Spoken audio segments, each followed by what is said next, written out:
Karen couldn't stand the royal guard getting all the attention, so she tried to steal the spotlight. But the moment she snatched his rifle, she knew she had made the worst mistake of her life. Here's what happened next. But before we continue, let us know in the comments where you're watching from. Subscribe to the channel because tomorrow at the same time we'll bring you another story of courage and discipline from the royal guards that you won't want to miss. The late afternoon sun cast long shadows across the cobblestones of Horse Guards Parade as tourists gathered to witness the timeless spectacle of Britain's royal guards. The air carried a pleasant mix of excitement and reverence, with visitors from across the globe maintaining a respectful distance as they admired the guards' impeccable uniforms and legendary discipline. Staff Sergeant Michael Bennett stood at his post with perfect stillness, his scarlet tunic and bearskin cap creating an imposing silhouette against the historic backdrop. At 32, Bennett was no ceremonial soldier playing dress-up. His chest bore medals earned during 2 tours in Afghanistan and 1 in Iraq, though most tourists would never recognize the significance of those decorations. 15 years of military service had honed his ability to stand motionless for hours, his eyes focused on a distant point, mind alert despite his statue-like appearance. The summer crowd maintained a respectful distance, parents explaining in hushed tones to their children the importance of not disturbing the guards. Occasionally, a curious child would wave, or a tourist would pose for a quick photo, but the invisible boundary around Bennett remained unbroken until she arrived. "Excuse me, move! I said move!" The shrill voice cut through the respectful murmurs of the crowd like a jagged knife. A woman in her mid-40s with an expensive designer handbag and meticulously highlighted hair pushed her way through the gathering, elbows jutting outward to clear her path. "I didn't fly 6,000 miles to stand in the back," she announced to no one in particular, her American accent carrying an unmistakable edge of entitlement. "Some of us have places to be after this." An elderly couple reluctantly shifted aside as she bulldozed forward, the man steadying his wife, who nearly lost her balance from the unexpected shove. "Honestly, the service in this country is appalling," the woman continued, positioning herself directly in the restricted area, clearly marked by a thin red cord. "First, that ridiculous hotel with their 'sorry, madam, we don't have room upgrades available,' and now this circus where you can't even get close enough for a decent picture." Bennett remained motionless, though his peripheral vision registered the commotion. Years of training had prepared him for tourists like her, individuals who viewed the guards as mere photo opportunities rather than active duty soldiers performing a serious function. "Is this all they do?" she asked loudly, addressing the uncomfortable crowd, rather than expecting an answer. "Just stand there like mannequins while we all waste our time watching nothing happen?" A tour guide standing nearby cleared his throat. "Ma'am, if you could please step back behind the—" "I know what I'm doing," she snapped, fishing an expensive camera from her bag. "I've been to Buckingham Palace already this morning. Waste of time too, if you ask me. At least the changing of the guard had some movement." Bennett's expression remained unchanged, his discipline unfaltering despite the growing disruption barely 3 feet from where he stood. Behind his stoic facade, he was already anticipating what would likely come next. "These guards are ridiculous," the woman declared, stepping even closer to Bennett, despite the concerned murmurs from other tourists. "Do they even blink? Or are they animatronics like at Disney World?" She waved her hand dismissively toward his face, stopping just short of actual contact. A father gently pulled his young daughter away from the scene, whispering something about showing respect as they retreated to a safer distance. Other tourists began to shift uncomfortably, creating a small clearing around the increasingly agitated woman. "Margaret," her husband called weakly from several feet back, his voice betraying both embarrassment and resignation. "Margaret, please, there are rules about—" "Rules, rules, rules," Margaret cut him off with a theatrical sigh. "That's all I've heard since we landed in this country. No cutting the queue, madam. No touching the artifacts, madam. No upgrades available, madam." Each mimicked phrase dripped with contempt. I'm paying good money to be here. That makes me a customer, and the customer is always right. An elderly gentleman in a Royal Navy veteran's cap, who had been quietly observing the guards with obvious admiration, stepped forward. His bearing suggested decades of military service, though his voice remained gentle. "Excuse me, ma'am," he said, touching the brim of his cap politely. "Perhaps I could explain a bit about these guards. They're not performers or actors. Each is an active duty soldier with extensive combat training. Many have served in Afghanistan, Iraq." "Did I ask for a history lesson?" Margaret interrupted, barely glancing at him. "I'm sure they're very impressive in actual combat, but right now they're just standing here like expensive furniture while we all pretend it's fascinating." She turned back to Bennett, raising her voice unnecessarily. "Hello? Anyone in there? Does the Queen know she's paying you to be a statue?" The veteran's face tightened, but he maintained his composure. "The protocols these men follow date back centuries.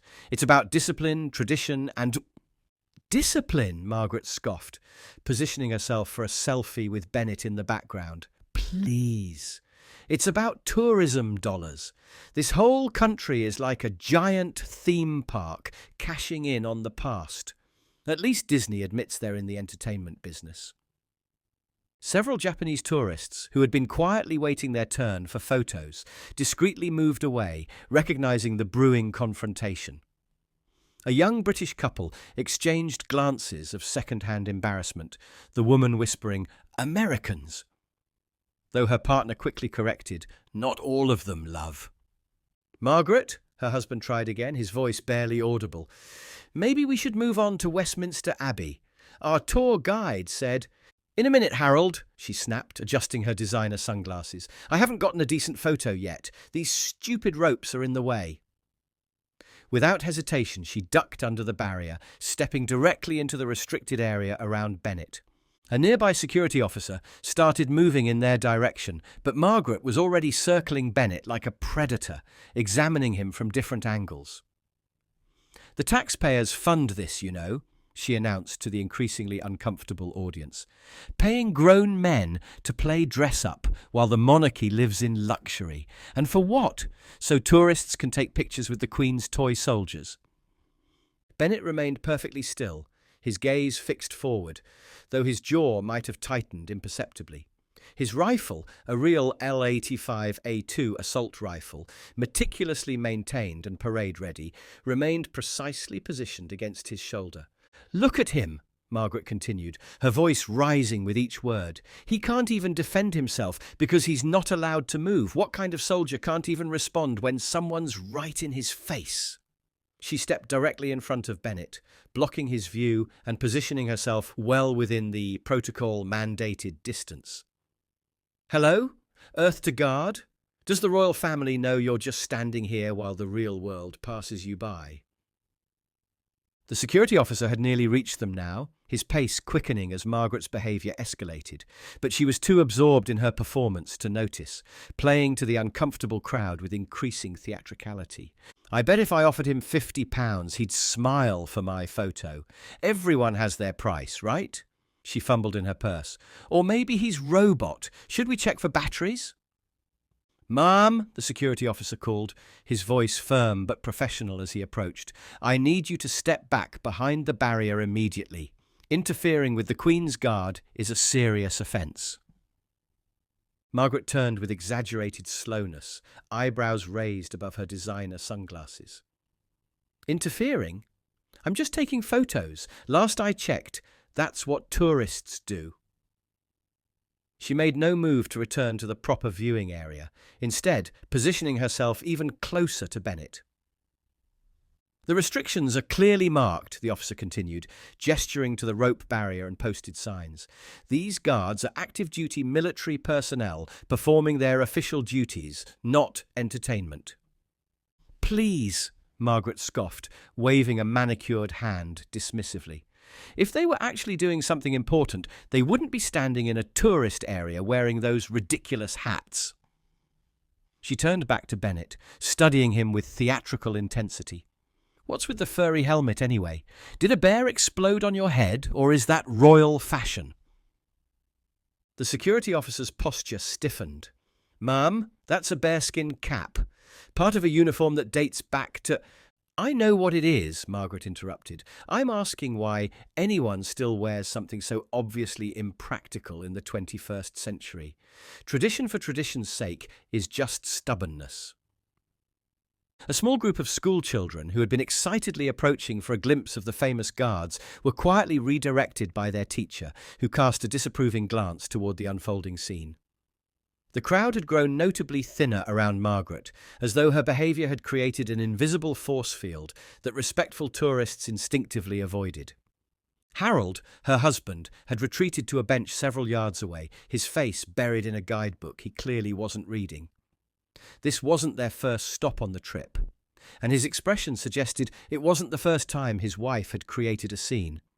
"And what's with the rifle?" Margaret continued, her attention shifting to Bennett's L85A2. "Is that supposed to be intimidating? It's obviously just for show, probably not even real."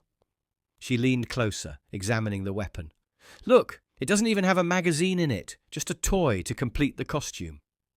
"Ma'am," the security officer's voice took on a new edge of urgency, "that weapon is functional government property. You need to step back now." A middle-aged British woman in the crowd spoke up, her accent distinctly London. "You're being disrespectful. These men deserve better than to be mocked while they're performing their duties." Margaret spun around, eyes narrowing. "Oh, am I disrupting the show? Sorry to break the illusion that these men are anything more than tourist attractions." She turned back to Bennett, whose eyes remained fixed forward despite the escalating situation directly in his line of sight. If he were a real soldier with a real job, he'd respond when someone speaks to him. An American couple nearby exchanged embarrassed glances, the woman whispering, "She doesn't represent all of us." Her husband nodded in agreement, clearly uncomfortable with their countrywoman's behaviour. "That rifle!" came a quiet voice from the crowd. The elderly veteran in the Royal Navy cap had stepped forward again, his weathered face solemn.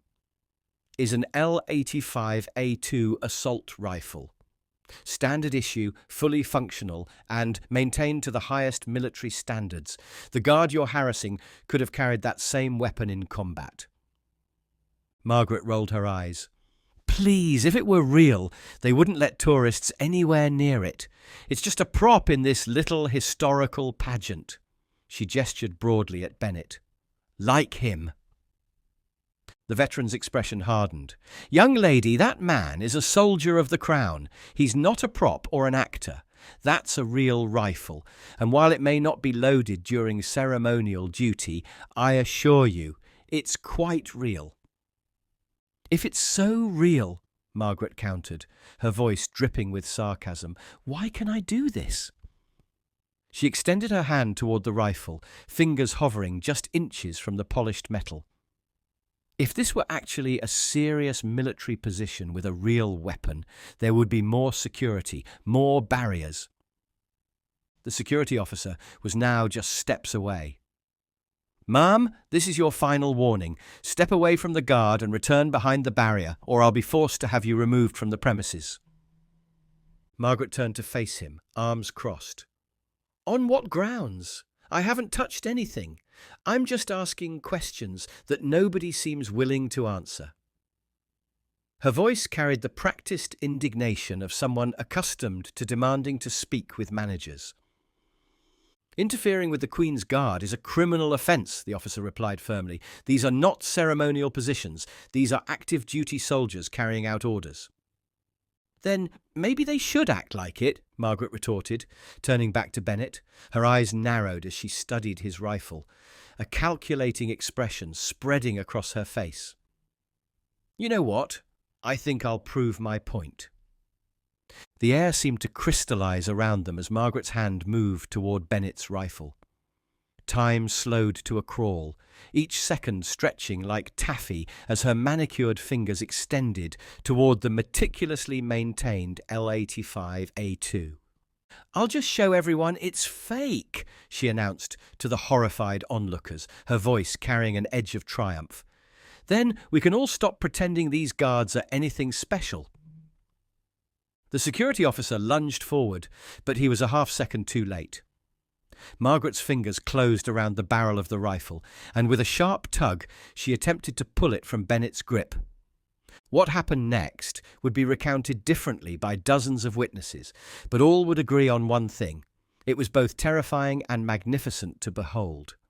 In one fluid motion, Staff Sergeant Michael Bennett pivoted 90 degrees to his left, his boots striking the cobblestones with military precision. The ceremonial stillness that had defined him moments before transformed into controlled, deliberate movement. His white-gloved hands maintained their grip on the rifle, which remained firmly in his possession, despite Margaret's attempt to wrench it away. "Stand back from the Queen's Guard!" Bennett's voice thundered across the courtyard, the command delivered with the full force of 15 years of military authority. Margaret stumbled backward, her designer sunglasses askew, mouth open in shock. The theatrical confidence that had carried her through her performance evaporated instantly, replaced by genuine fear as she found herself face to face with the soldier she'd been mocking, no longer a statue, but a formidable, living embodiment of military discipline. I was just... she stammered, her words dying in her throat as Bennett's steely gaze locked onto hers. Bennett's next movements were textbook military protocol, executed with precision that spoke of countless hours of training. He stamped his foot, brought his rifle to port arms position, and took one measured step toward Margaret. "Step back!" The command cut through the stunned silence of the courtyard. Margaret scrambled backward, nearly tripping over her own feet. "You can't speak to me like that. I'm an American citizen." "You have interfered with a member of the Queen's Guard," Bennett replied, his voice carrying the weight of centuries of tradition. "That is a criminal offence under Section 28 of the United Kingdom's Armed Forces Act." Two additional guards who had been posted nearby were now approaching in perfect formation, their synchronized footsteps echoing across the cobblestones. The security officer had positioned himself between Margaret and any potential escape route, his radio crackling with requests for additional personnel. This is absurd," Margaret sputtered, looking around for support and finding none. Even her husband remained on his distant bench, his face now buried in his hands. "I barely touched it. I was just proving a point." The elderly veteran stepped forward, his voice calm but carrying. "The point you've proven, madam, is your profound disrespect for another nation's military and traditions. That rifle you attempted to grab has been carried into combat zones. The man holding it has likely faced enemy fire, defending the very freedoms that allow you to travel here and behave so shamefully." Bennett maintained his position, rifle at port arms, as several police officers arrived on the scene. His face had returned to its professional mask, though something in his eyes had changed. A glimpse of the battle-hardened soldier behind the ceremonial uniform was now visible to anyone who cared to look closely enough. "This is ridiculous," Margaret insisted as the police approached. "I'm a tourist. I was just trying to see if the rifle was real." "By attempting to forcibly remove it from a guard on active duty?" one of the officers asked, his tone making clear how unimpressed he was with this explanation. A young woman in the crowd held up her phone. "I have it all on video. She was mocking him for at least 10 minutes before she tried to grab the rifle. The security officer warned her multiple times." Other tourists nodded in confirmation, several holding up their own phones, having captured the incident from various angles. "You're all overreacting," Margaret insisted, though her voice had lost its earlier confidence. "In America, we have freedom. We ask questions. We don't just blindly follow traditions that make no sense." "In America," came a voice from the crowd, "we also respect other countries' customs and laws when we're guests there." An older American man stepped forward, his Texas accent thick but his words clear. "Ma'am, you're making the rest of us look bad." One of the police officers took Margaret gently but firmly by the arm. "You'll need to come with us, ma'am. Attempting to disarm a member of the Queen's Guard is a serious offence." "Disarm? It was just a..." Margaret's protest died as she looked back at Bennett, still standing at perfect attention. The rifle she had attempted to grab now returned to its ceremonial position. For the first time, she seemed to notice the medals on his chest, the weathered hands that held the weapon, the eyes that had seen combat. Something in her expression shifted. The first flicker of realization that perhaps she had misjudged not just the situation, but the man. Am I being arrested? The question emerged as barely a whisper. All pretense of outrage suddenly evaporated. You're being detained for questioning regarding an attempt to interfere with military personnel on active duty, the officer replied, his tone professional but unyielding. The Crown Prosecution Service will determine what charges, if any, will be filed. As the officers began to lead her away, Bennett, in perfect accordance with protocol, stamped his foot once more and returned to his post, resuming the ceremonial stance that Margaret had so casually mocked minutes earlier. His movements were crisp, deliberate, and spoke of a discipline that went far beyond merely standing still. The contrast could not have been more stark. Margaret being escorted away, her previous confidence shattered, while Bennett resumed his duty with undiminished dignity, the incident becoming simply one more test of his unwavering discipline. "Wait, you can't seriously be taking me to a police station," Margaret protested, her voice having lost its commanding edge, "over a misunderstanding about a guard's rifle." The senior police officer spoke calmly but firmly. "Madam, what you've done is attempt to disarm a member of His Majesty's Armed Forces while on duty. This isn't a tourist prank gone wrong. It's an offence that carries potential prison time." "Prison?" Margaret's face drained of colour. "For touching a rifle? That's outrageous. I was just demonstrating a profound disrespect for our military and institutions," the officer finished for her. "We take these matters quite seriously in the United Kingdom." Harold had finally approached, his guidebook clutched like a shield against his chest. "Officer, please, my wife sometimes gets carried away, but she meant no harm. Surely we can resolve this without—" "Sir, I understand your concern," the officer interrupted with practiced patience, "but this isn't a matter we can simply overlook. Your wife attempted to forcibly remove a weapon from a guard on active duty after multiple warnings to maintain her distance." Margaret looked desperately toward her husband. "Harold, call the embassy. Tell them I'm being persecuted for being an American tourist." The elderly veteran who had tried to warn her earlier approached the officers, his bearing still military straight despite his age. "Officers, if I may." He nodded respectfully toward Bennett, who remained at his post, then turned to Margaret. "Ma'am, I served 30 years in Her Majesty's forces. What you've done today isn't just disrespectful, it's dangerous." "Dangerous?" Margaret scoffed, though her voice trembled slightly. "It's a ceremonial position." The veteran's weathered face hardened. "Staff Sergeant Bennett, yes, I recognise his regiment and rank, has likely served multiple combat tours. Men like him don't simply forget their training when they put on ceremonial duties. Had you succeeded in grabbing his weapon, his combat instincts could have kicked in. That rifle you so casually dismissed represents his duty, his service, his oath to the Crown." A female police officer touched Margaret's arm.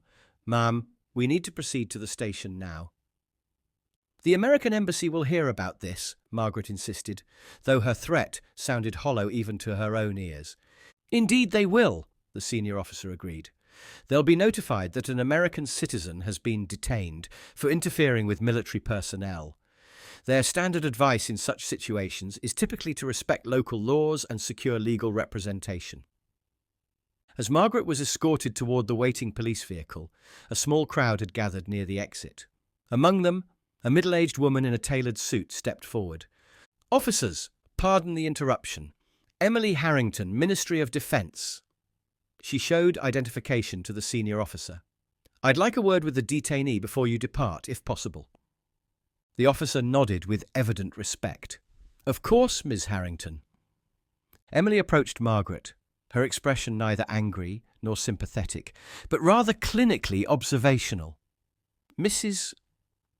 Miller," Harold supplied, when Margaret remained silent. "Margaret Miller."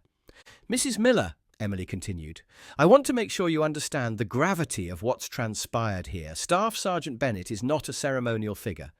He's an active duty soldier with distinguished combat service. The weapon you attempted to take is government property, assigned to a soldier performing his official duties." Margaret swallowed hard. "I didn't realise—" "Clearly," Emily interrupted, "allow me to illuminate the situation. Under the Armed Forces Act, interfering with military personnel carries penalties of up to 6 months' imprisonment. Had you succeeded in taking his weapon, the charges would escalate to assault on military personnel and theft of government property. Those carry sentences of up to several years." The colour continued to drain from Margaret's face. "But I'm an American citizen," she said weakly, the phrase now sounding more like a plea than a declaration. "Your citizenship doesn't exempt you from our laws, Mrs. Miller. Just as a British citizen visiting the United States would face consequences for attempting to disarm a Marine at the tomb of the unknown soldier." Emily's precise comparison struck home, and Margaret visibly flinched. Harold stepped closer. "What happens now?" Emily glanced toward Bennett, who remained at his post as though nothing had occurred, then back to the Millers. "She'll be taken to the station for processing. The Crown Prosecution Service will review the evidence, including multiple video recordings, and determine the appropriate charges." "And if I apologise?" Margaret asked, her voice small. "An apology won't erase the offence, but it may be considered during sentencing," Emily replied. "The men and women who guard these posts, Mrs. Miller, have often returned from combat zones where their vigilance meant the difference between life and death. Their ceremonial duty here carries the same weight of responsibility, the same discipline, the same commitment." Something shifted in Margaret's expression, perhaps the first genuine understanding that the man she had mocked wasn't playing a role, but fulfilling a duty. Her gaze drifted back to Bennett, still standing at perfect attention despite the chaos she had caused. I didn't know," she admitted quietly. "That," Emily said with surprising gentleness, "is precisely the problem. You made assumptions about a soldier's duty based on your perception of it as entertainment rather than service." She nodded to the officers. "You may proceed."